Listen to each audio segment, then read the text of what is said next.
గుండెలో కొంచెం డిస్కంఫర్ట్గా అనిపించినప్పుడు ఈసీజీ వరకు వెళ్తాం డాక్టర్ గారు.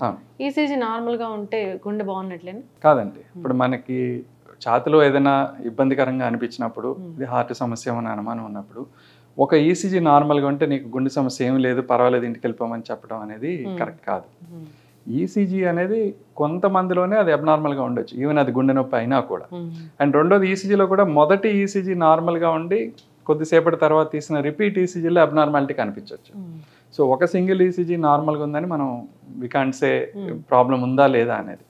సో అందుకని చాలా మందిలో మనకి ఈ ఛాతీలో ఏదైనా ఇబ్బందికరంగా అనిపించి ఇది గుండెకి సంబంధించిన సమస్య ఏదో అనుకున్నప్పుడు ఇతర పరీక్షలు కూడా చేస్తుంటాం. నార్మల్గా చేసే పరీక్షలు ఏంటంటే ఈసీజీతో పాటు ఎక్కువ పరీక్ష చేస్తుంటాం. అండ్ హార్ట్ పెయిన్ ఏమైనా అనుమానం ఉంటే బ్లడ్ టెస్ట్ ఒకటి ఉంటుంది, ట్రోపనిన్ అని, ఇలాంటి పరీక్షలు చేస్తుంటాం. సో వాటి ద్వారా సుమారుగా ఇది హార్ట్ పెయిన్ కాదా అనేది ఒక నిర్ధారణకు రావచ్చు.